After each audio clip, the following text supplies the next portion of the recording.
مع الله في لألآت النجوم وحبك الغيوم وضوء القمر. صلی علی رسولہ الکریم. اما بعد. بسم اللہ الرحمن الرحیم. معزز خواتین و حضرات، السلام علیکم ورحمۃ اللہ وبرکاتہ. ایک صاحب نے مسئلہ پوچھا ہے کہ فوارے سے غسل کرنے کا صحیح طریقہ کیا ہے. تو یاد رکھیے، ایک ہے غسل کرنے کا طریقہ اور ایک ہے فوارے کے ساتھ غسل کرنے کا طریقہ. یہ دو مسئلے الگ ہیں.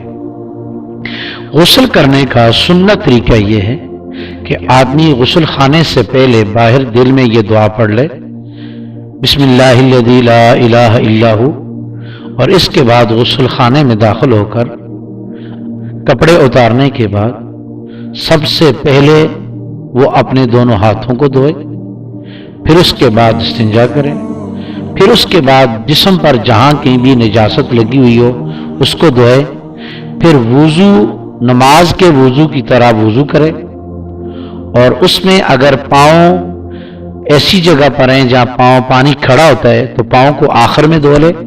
اگر پانی غسل خانے میں کھڑا نہیں ہوتا تو پاؤں کو بھی پہلے دھو لیے جائیں، اور اس کے بعد وہ غسل کرے اور غسل میں 3 مرتبہ اپنے جسم پر پانی بہائے. پہلے دائیں کندھے پر، پھر بائیں کندھے پر، یا پہلے سر پر اور پھر دائیں کندھے پر اور بائیں کندھے پر، اور پورے جسم پر 3 مرتبہ پانی اس طرح بہائے کہ بال برابر جگہ بھی خشک نہ رہے. تو یہ ہے غسل کا سنت طریقہ.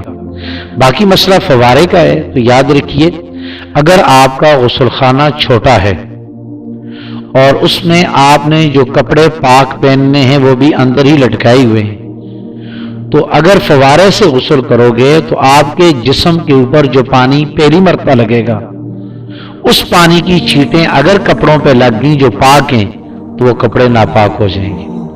اس لیے بہتر یہ ہے کہ آدمی بیٹھ کے غسل کرے تاکہ اس کے جسم کے اوپر پانی پڑنے کی وجہ سے جو چھینٹیں اٹھیں گی وہ اس کے پاک کپڑوں پر نہ پڑیں اور وہ ناپاک نہ ہوں.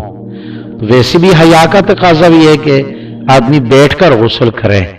بہرحال پاک کپڑوں کو ناپاک ہونے سے بچانے کے لیے بیٹھ کے غسل کرنا زیادہ بہتر ہے. اللہ تعالی ہمیں مسئلے کو سمجھ کر عمل کرنے کی توفیق نصیب فرمائے.